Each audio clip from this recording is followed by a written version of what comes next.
Okay, cool. I'll make sure that we don't not record this whole section. Yeah, good thing you know how to use it because I don't. Barely.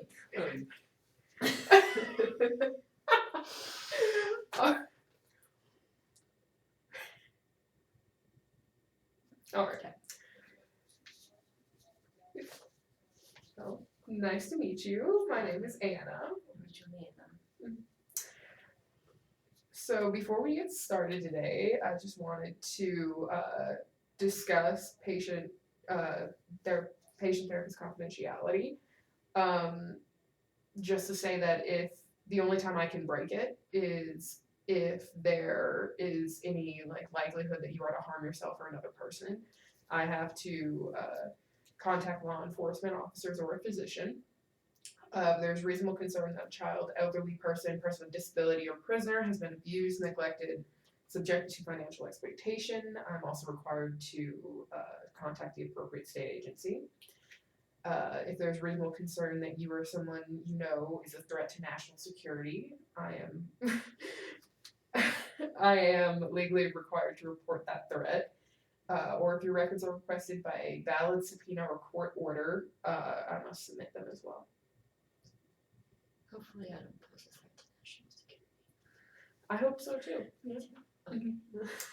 So, what brings you today? Well, my mom just served my dad with divorce papers, so that's fun.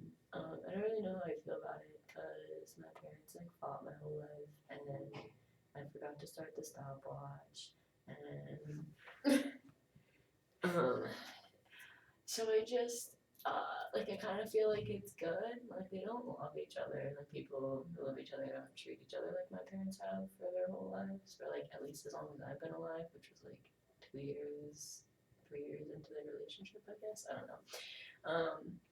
So my mom, it's mostly my dad who's an asshole. I feel like my mom deserves better because she treats her really poorly, and she's so sweet and good natured and does a lot. She's really talented and really smart, and I feel like she'd be so much happier if someone actually appreciates that about her and lets her get a horse. My dad hates horses, and all my mom wants is a horse, and just you deserve someone who wants you to be happy. You're 60 years old, get rid of this. But at the same time, I'm that's all I've ever known is my family unit, so I don't I'm kind of freaked out about change, I think. And what specific emotions come up when you're thinking about the potential for your parents to split up? I guess an anxious anticipation, kind of a negative anticipation, just that person will be waiting for something to happen, but a little about it, I guess. It also makes me not want to contact them. I don't want to be a burden, and I don't feel comfortable telling them how this is affecting me or talking to them about it at all, because I don't want I don't want to put more strain on them, because this is already going to be an emotional mess probably. My dad's kind of a vindictive person, and his family likes to gossip and are mean to all my dad's brothers ex-wives, and so I don't want to add on top of that, but I also don't want them to feel bad. I don't want them to be oh, I'm making my child upset, I'm gonna take that guilt on, because I don't know if my dad would care. My mom definitely would really take that to heart, and she's struggling already, so they don't know where to outlet these worries. So, I understand you're feeling that it is difficult to bring yourself to communicate with them exactly about how this is making you feel. Do you feel as if you could get to that point where where you knew that your parents were comfortable with you talking to them, that it would help you in any way feel better? Yeah, probably. My dad probably doesn't have anything worthwhile to say. He's very emotionally distant, so I don't. He likes to once he gets angry, he'll shit on my mom and be so mean about it, and I call him out on it, and he just like brushes me off, so it's kind of uncomfortable because he wants me to like hate her with him, but like I kind of like my mom more.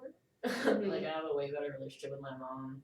I think like while I was growing up, like I was around like my dad, like basically like verbally, emotionally, and financially abusing my mom all the time, and so like I would have to like basically be like a marriage counselor for my parents, like my mom's therapist, just like provide support because like it was always just like in the house and we lived really far away from everything, so it was just like very contained and isolated, and like I felt bad for my mom, so I want to like try and make her happier, but yeah, like I want to talk to her about it, and I think that she would be receptive to that. But I think that it would also put more on her plate, and like she wouldn't want me to think that way, but it would end up like resulting in that just because like she takes on a lot of guilt about a lot of things, and like guilt about like how long she stayed married to dad, and then guilt about like getting a divorce, like any situation, any direction. My mom just says it feels guilty, and I don't want to like keep that on her, you know. So I think like after it's not so fresh, like once things have settled, that would be productive to talk to her about. But Yeah, that can always be difficult to in a situation like this. You don't want to add any extra stress to anyone involved, especially directly. Um, I know you said that your dad was emotionally, financially abusive to your mother. Um, how do you think that like really affected your childhood and your childhood dynamic with a lot. I definitely got like a really unhealthy understanding of like what quote unquote love is. Like my dad would treat my mom like shit and like scream at her and just been like locked herself in her closet to cry, and the next morning like make coffee and everything was fine. We could never talk about it. Like my family's rug in the living room is like a fucking mountain because all the shit just gets swept under it. Like, so yeah, it was really stressful, and I like hated being in my house, but I didn't really have a way to leave because I couldn't like walk to my neighbor's house or like my friend's house. Like we lived like 20 minutes from the freaking grocery store. So it was like really hard to be around all the time, and it kind of made me like scared of my dad. Like he'd be like walking on eggshells always because you don't know. Like he'd come home from like a 2 day long business trip, and there'd be like a bowl in the sink, and he'd freak the fuck out because the house is supposed to be clean for him when he comes home. So like, and he's just like generally misogynistic and like kind of rude.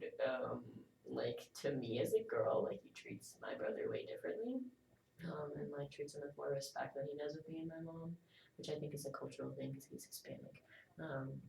But yeah, it definitely had an effect on it, and it like I like used to get in like horrible screaming fights with my dad and like tell him I hated him, to like he should go shoot himself in the face, and stuff like that, and like we got to a point where we can just like kind of tolerate each other, like you'd be very cordial, but we never like talked about that. Like it's more like rug shit, you know. We never really like he never had any consequences for the way that he treated any of us, like, unless like you count my mom leaving him now, but that's deserved. And he got like 20 years of being able to shit on people without any consequences. Um, so that like really frustrates me, I guess, but it definitely had an effect on like being able to trust people and like kind of like having a good basis for like what it means for someone to like actually care about you. And I had a bad relationship that kind of like I realized afterwards looks just like my parents' relationship, and I was with him for almost 2 years, and then I got out and I was like, wow, I realized how hard it was for my mom to like leave. Like we didn't even have kids, and it was like still hard. So I think it kind of like set me up on a not so great emotional path, I guess. Mm-hmm. Yeah. Do you? I know you've said that like you're pretty distant emotionally from your father. If this isn't too much to ask, how do you feel like? How much love do you feel to and from your father? He shows love in very specific ways, so he thinks that because like he like paid for me growing up and like bought me clothes and like food and like paid for my school and stuff, that's like enough. Like he's like, I don't need to be like emotionally available or like kind because like I did my duty as like a father, quote unquote, like very 1950s like breadwinner sort of fucking bullshit.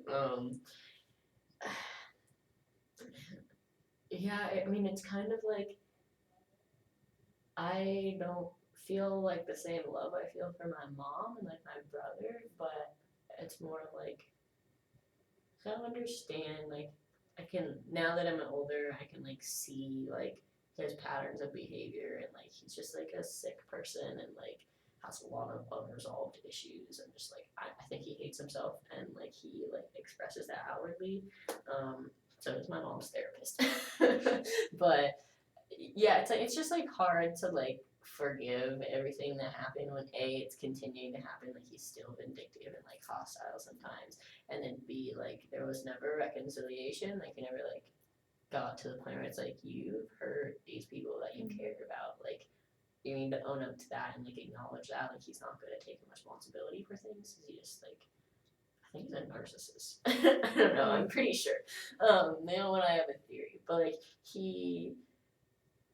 yeah, I think he's just like it's hard to love someone like that after 20 years of like over and over and over and over again to not only you but like other people that you love, especially as a kid, because I feel like you can't like box that up as easily because you don't have like the self-awareness or like the social awareness to be able to like compartmentalize and like analyze it. So I kind of just like held on to it from childhood instead. So, I also forgot to ask, do you still live at home or is this more of a distance? More of a distant thing. My parents live in South Denver, so like 2 hours away. But I used to go visit them sometimes. Cause they just like live in this big empty house all by themselves. My mom works 14 hours a day as a nurse, and my dad works from home. So I like kind of feel bad for them. Like they don't really like each other that much. Like my dad's home alone all day. He has no friends, and I just like kind of worry about him like aging socially. Like it's a sort of relationship where I still worry about him, but it's like more. There's still like some like what's the word, like contempt in that caring. Like I'm like I'm not gonna stoop to your level, but also like you don't deserve this sort of dynamic. But yeah, I don't live at home anymore, and when I do go, I stop visiting them. So when I do go visit them, they just get in huge fights, and I'm like, well, you weren't fighting when I got here, so obviously it's me. So I would just leave in tears and then drive home, and then they would be like, please come visit me, blah blah blah. My dad always tricks me into trying to come visit because he's like, something's wrong with your car, I need to fix it, you need to come down here so I can fix your car. And I'm like, it's fine, there's nothing wrong with it. He's just like, I need to wax it or some bullshit like that. Just like he's very manipulative, and he's just like knows how to like herd people into what he wants. He's a salesman, so I think that's why he's so good at being a salesman. And I think that also speaks to his emotional distance. But yeah, I like don't even like to visit them anymore. I'll do like day stuff with my mom and like errands or like lunch or whatever, but I don't like to be at the house. I think I don't like to be at the house also because it was hard to escape when I was a kid, and I just have an association with like being trapped in the house, like without having like with my even though I have my car and I can drive away, like I don't like being like in a space that's contained with them. They don't fight in public, so like once you get in the house, it's free games. So, yeah, I kind of like try to stay away from that environment. So, I know you're, a lot of this is also like about your father, but just moving on to your mother briefly, do you feel like she is supportive emotionally? Yeah, she tries to be as much as she can. Definitely, I think she overexerts herself in that and other spheres, mostly emotional. Um, I want to write a memoir about my mom someday, and I already have the title, and it's "Poisoned by Good Intentions: A Story of My Mother's Life."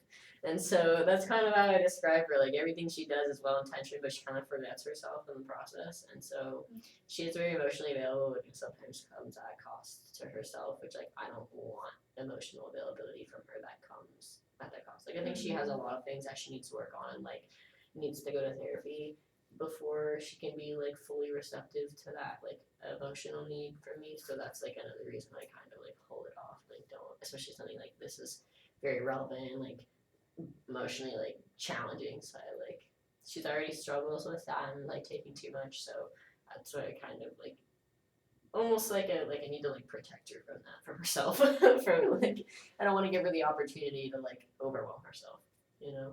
So. You communicated to her all about your feelings of her going to therapy and her having somebody help her for once. Oh, I've told both my parents. I've screamed at both my parents of dating therapy, marriage therapy, and individual therapy. My dad, he's a great saint, you know. He like can't do anything wrong. No one can fix him. There's nothing to fix. But no, I definitely, because I feel like it's so unfair that like I've definitely done the most therapy in my entire family, and like I needed therapy because my parents were fucked up, and like they're not doing the work that I have to do. Like, why is it my responsibility to do all the work in the family?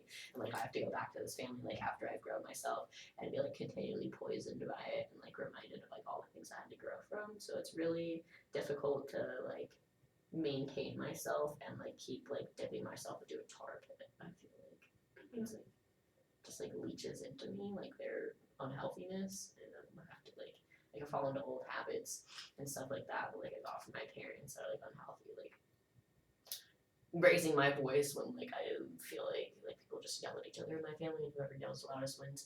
And so like if I get like really agitated about something, I feel like I'm not being heard. Like I just like my voice gets raised or like I just like cut people off because I get really paranoid about not being listened to. Because everybody just was like in my house as a kid, my mom was like, "Yo, don't be in the room while we're yelling at each other. Listen to it through the ceiling."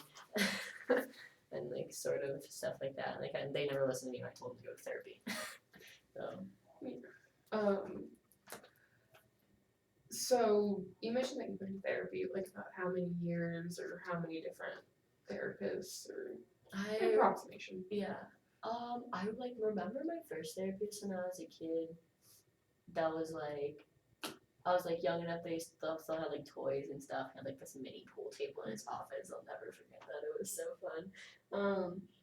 But that like I don't remember because I was really little, so I don't remember that being like particularly therapeutic, like in a cognitive way. Like you know, it's like child therapy is like way different. But when I was like 10, 11, like I moved to Colorado when I was 10 from Florida, so it was a big change because all my family lives there. So we like didn't know anybody like across the whole country. It's cold here. So having like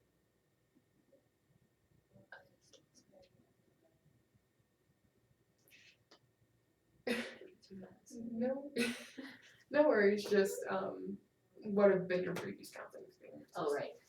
So when I was like 10 or 11 when we moved here, my mom found a therapist and like she sometimes went with me, but like I saw her for on and off for like 18, 19 years. Or no, minus subtract until I was 18 or 19, so like 8 or 9 years. And so she'd seen my mom and my brother too, so she kind of like got a good idea of our family dynamic. I don't know if my dad ever wanted to see her. I think my mom like asked him to, like them to, but he thinks that's like a hack. Like I'm surprised. Like he still makes digs at me like I'm going into this field and like I don't know, he's just one of those people that's like hoo-ha fake science like sort of deal.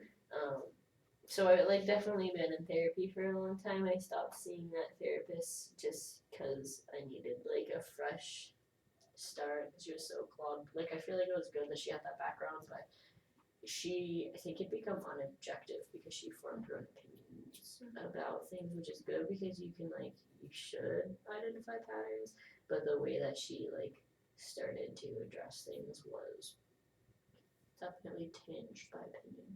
I think.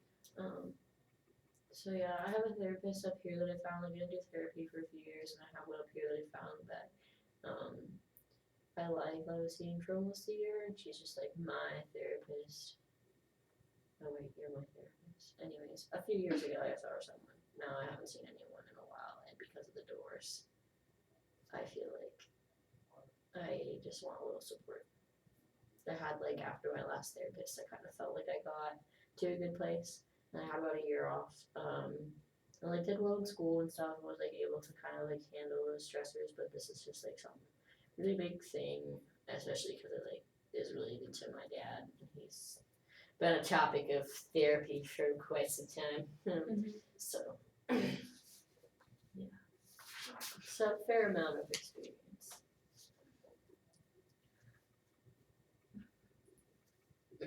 So,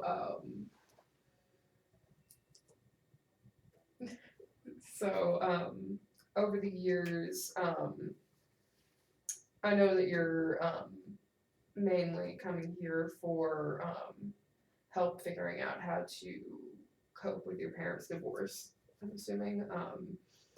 So in the past, like when you were living in the house and whatnot, how would you cope with like their struggles, their fights, their, you know? I just locked myself in the room, really. Like, I just, like, would, like, I mean, I did have a lock on my door as a kid, which is stupid, but I would just, like, go in my room and, like, play computer games, like, read books, or, like, if it was really bad, I'd hide in my closet so like, my dad couldn't find me to yell at me.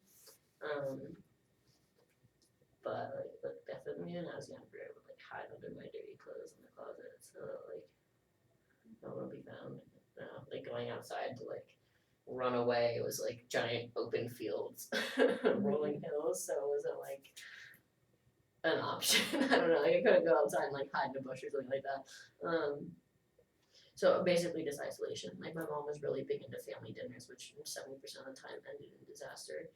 And so she kind of like tried to force us to go have dinner upstairs every night, but I a lot of the time would be like no, and then go after everybody. My dad goes to bed kind of early, so I'd go like 9 o'clock and then go eat like myself.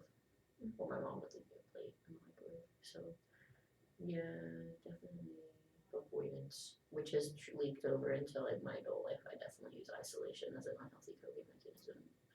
And if I can identify that, but like How to address that? yeah, I like don't do anything to fix it because I'm like comfortable in it. You know, I know it's like not great, but also I'm like it's like a little cat blanket. I guess it's like kind of gross. It needs to be washed.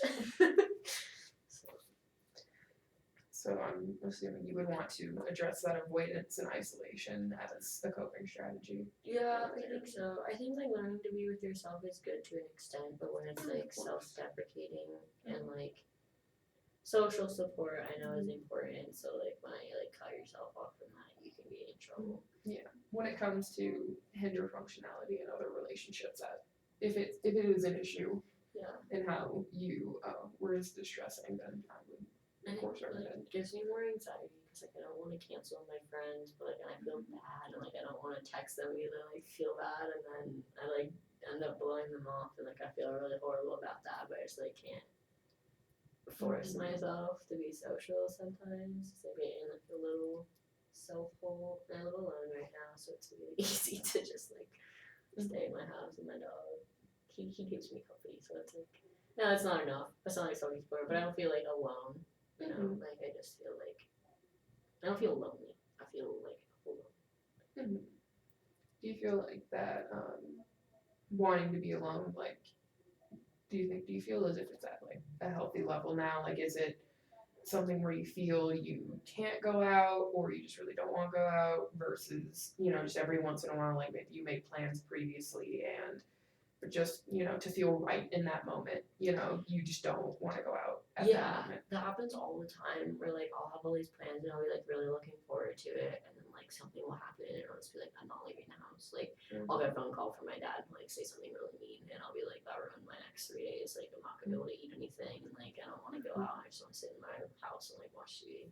So there's definitely like I guess you'd call them like trigger points that like my dad will hit and like he knows how upset I get so like he's a smart dude like you can like make this connection like I've straight told him to his face like XYZ makes me upset and he just keeps doing it so I don't know like that's hard to deal with not only like the hurtful things that he's saying but the fact that like A, my father would say that to me, and then B, he would like continually engage in that behavior even though he like knew it was hurting me. So at that point, I feel like it's on purpose.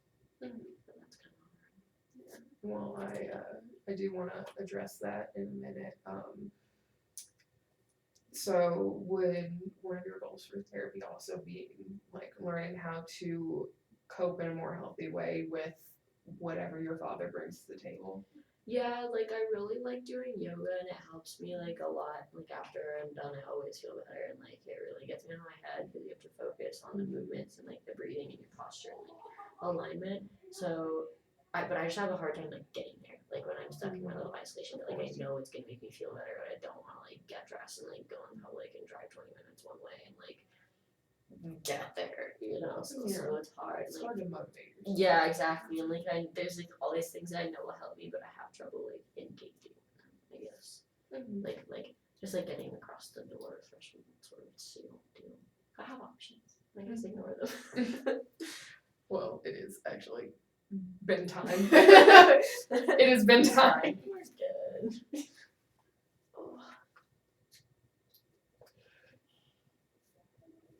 Yeah, I didn't want to like keep looking over like everything. No, I feel you.